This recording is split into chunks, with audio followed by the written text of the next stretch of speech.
What's going on, everyone? Welcome back to another edition of Pistons Daily, where you can find daily content covering all things Detroit Pistons, Monday through Friday. As always, I am your host. My name is Kyle Garrison. I'm over on Twitter at Kyle Garrison2, where I talk all things Detroit sports. So head over there, give me comments, questions, concerns, episode ideas. I'd love to hear from all you guys. Also, shout out to everyone who tunes in every single day. We are on the road to 2,000 subscribers, so if you haven't already, hit that subscribe button. It goes a long way to help support the channel. With that being said, let's jump into a Thursday edition of Pistons Daily. So again, first things first, as usual, our skill of the day, and this is extremely niche. But I just wanted to talk about Cade's improved decision-making with his shot selection, specifically in the playoffs and just throughout his career so far. So in 2022 and 2023, Cade shot 21 and 18% of his shots from long mid-range, which is in the 95th and 94th percentile for guards. So out of guards in the NBA, Cade was shooting some of the most long mid-range shots out of anybody, and long mid-range shots are the worst shots in basketball. So it is encouraging that in 2024, that percentage dropped to 10%. And in the playoffs, it was just 8%, which is in the 53rd percentile for guards. So he's still above league average in how many long mid-range shots he's taking. But the fact that it went from the 95th percentile and it's continuing to drop is just showing that he's becoming more comfortable as a rim finisher from the short mid-range and from three-point land. I think a lot of his long mid-range shots came from pick and roll situations where he wasn't quite comfortable shooting off of the dribble from three-point range. So he was trying to get a little bit closer, shooting those long mid-range shots. And that's just a very, very tough shot in itself. And again, it's 2 points compared to 3 points. So just the value on shooting long mid-range shots isn't great. So if Cade wants to be one of the most effective scorers in the league while still being efficient, I think cutting out those long mid-range shots is where he's going to thrive. And again, he was able to do that. So I'm very excited to see what he can do this year, kind of honing in on that short mid-range game, and because it's a lost art nowadays. I think that there's a lot of players in the NBA who are just specifically rim attackers or three-point shooters. There's not a lot of guys like the Devin Bookers and the Kawhi Leonards of the world who really made a living off of just being dominant in the mid-range. And I think Cade is kind of going to bring that back, and it's going to be a staple of his game going forward. And again, I just think that his efficiency just needs to improve overall if he wants to be considered one of the best players in the entire NBA. I still think he's up there, but as his efficiency starts to go up, I mean, it's going to be a no-brainer. He's going to be in those conversations. That's one area of his game that I think people have a little bit of concerns about. But again, he's improved every single year, and he's cutting out those bad shots. So it's a good sign going forward, and I'm excited to kind of see what he can do as a guy who prides himself at all three levels, but still feels comfortable at the rim and from three-point range. But again, I really do hope that he's eventually below league average, because still at that 8% in the playoffs, he was still in the 53rd percentile, so he's got some room for improvement. We'll just have to see what happens this year and if he kind of is able to cut that part of his game out. But moving on to our next topic, I wanted to touch on a article put out by Brian Martin at NBA.com, and he basically was just the 15 must-watch games on League Pass this year in 2025. So not creeping into 2025, but basically just October, November, and December. And the first one that came to mind was the Magic and the Pistons on October 29th. Was the first one that he listed. That's a Pistons game. He had two on here. But he says, a battle of two young and emerging teams in the East, each led by former number one overall pick in Orlando's Paolo Banchero and Detroit's Cade Cunningham, both looking to ascend to contender status in the conference. And then the next game that they have for the Pistons was the Pistons at Bucks on November 22nd. And he writes, the Bucks won last year's series 4-0, but two of those games needed overtime, including one that saw Giannis Antetokounmpo drop a season-high 59 points. Don't remind me. In 3 games against the Pistons, Giannis averaged a triple-double, 39.7 on 62% shooting, 10.7 rebounds, and 10 assists. Can the Bucks extend their win streak over the Pistons to 14 straight? Man, I hope not. I really hope that the Pistons finally can beat the Bucks. It has been a long time coming for that to happen. Obviously, 14 games, almost 4 years now. So hopefully the Pistons can find a way to turn it around and beat the Bucks. Obviously, they're a completely different team than they were a year ago, and I think the Pistons have as good a shot right now to beat the Bucks as they have had in a long, long time. And again, both Orlando and Milwaukee are teams that the Pistons have struggled against the last few years. So I'm excited that they're going to get a chance to play some high-level games on national TV to just show everyone that they're legit and they can compete with some of those teams that have had their number in the past. But again, I just think it's very, very, very cool that within 1 year, the Pistons are looked at as one of the most intriguing teams in the entire NBA, and people are looking ahead months in advance to different matchups that feature the Pistons. So very, very cool. Excited that the Pistons were featured on this list from Brian Martin. And again, competitive regular season games in the NBA are pretty few and far between. And a lot of NBA fans have been kind of clamoring for some uptick in just overall, I would say, overall trying and overall putting your best foot forward in these regular season games. And I think that the Pistons are a team that they don't really take nights off. They don't take games off. They don't rest players. They play their guys. They want to win every single night. And there's no load management. There's no minutes restrictions, unless it's like coming off of an injury like Asar Thompson. And we might see Cade and Ivey have a little bit of a minute restriction. But if their guys are healthy, they play them. And it just makes the NBA better. So the fact that the Pistons are competitive again, the media is fully aware of that. And they realize that when the Pistons are good, the NBA is at its highest level overall. But let me know in the comments or over on Twitter just what specific games you're looking forward to this year and how you think the Pistons will fare against some of the best teams around the league, specifically the Bucks and the Magic, who are teams that they have traditionally struggled against. But next topic here is Josh Giddey signed a 4-year, $100 million extension with the Bulls on Tuesday night. And I think this is a fair contract. I thought Giddey looked unbelievable last year, especially down the stretch. He was great for the Bulls.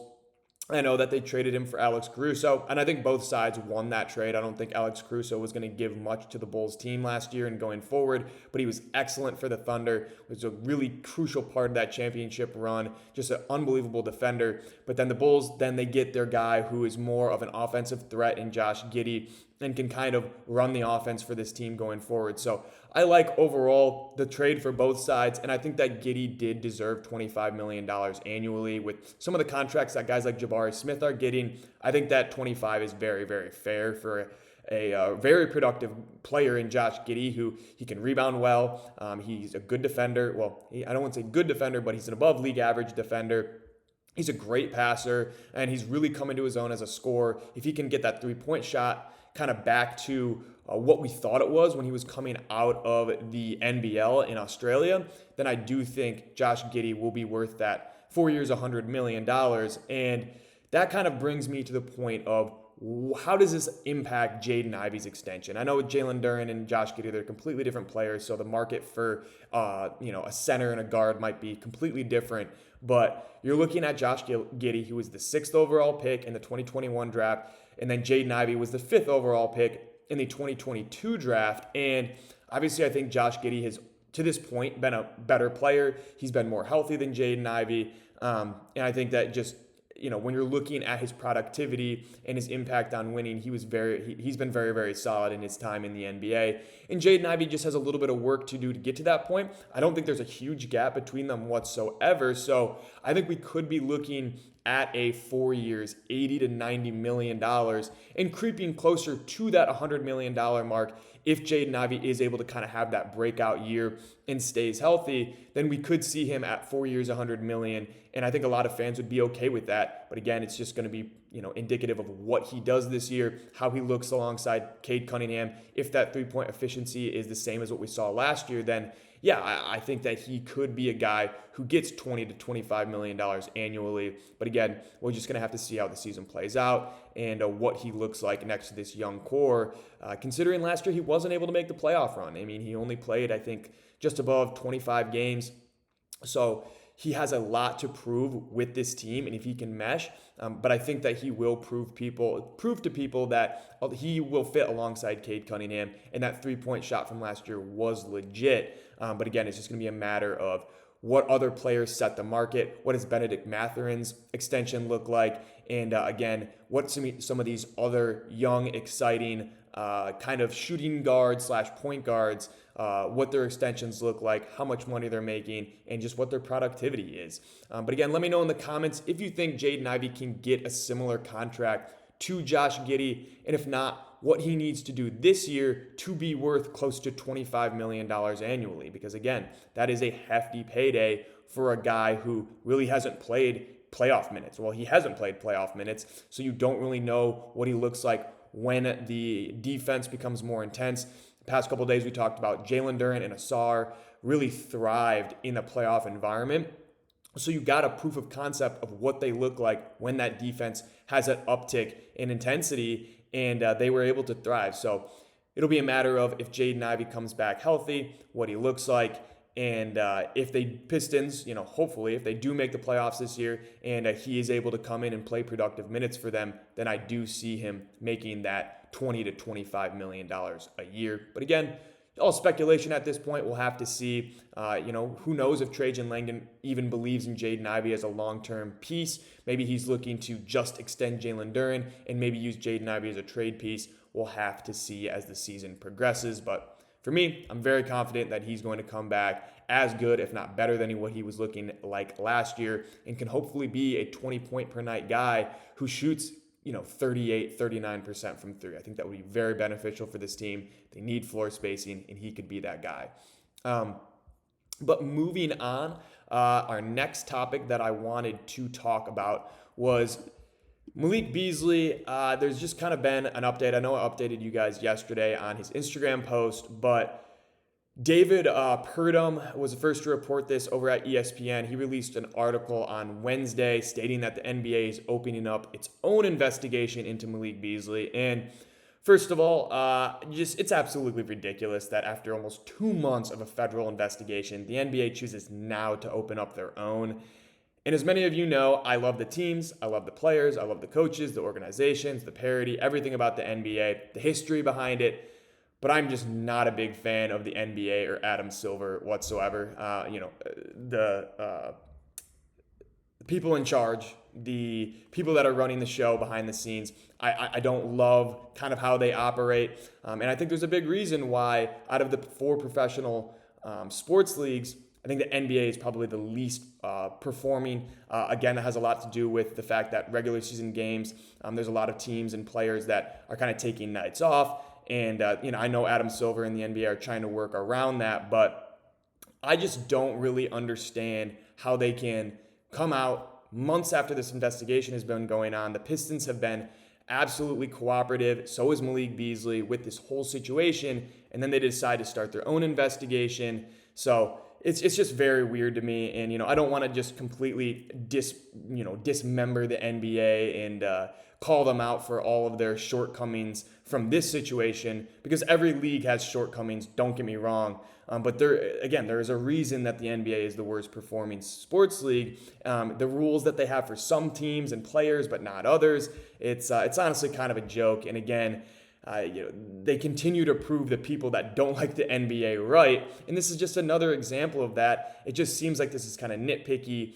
The federal investigation is already going on. I don't know why it needs to be investigated by the NBA as well. If they haven't come to a conclusion on the federal side, what makes the NBA think that they're going to get to the bottom of it? And again, I don't want to just completely tear apart the NBA, and I could be completely misreading the situation. Maybe they're just doing it. It's just procedure, and it'll wrap up quickly. But again, it's just very weird that this is happening right now. It's just another added layer to the situation, and it stinks because everyone wants to see Malik Beasley back in a Pistons uniform, and we're just gonna have to continue to wait around until it all gets figured out.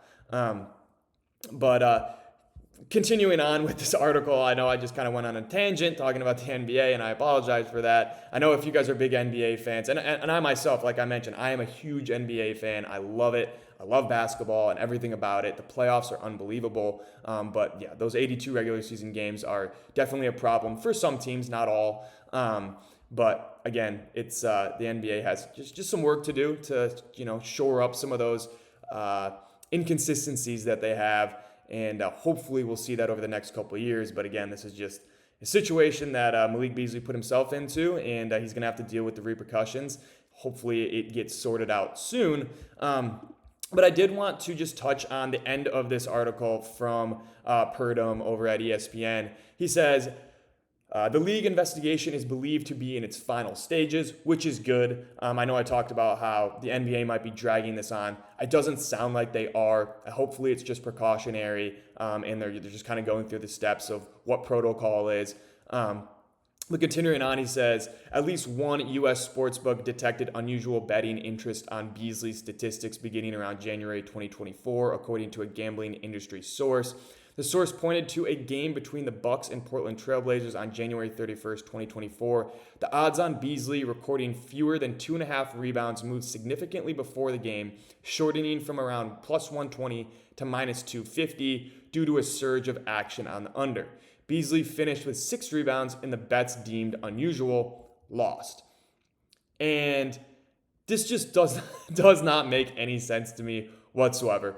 Why would Malik Beasley hammer his own under and go out of his way to hit the over?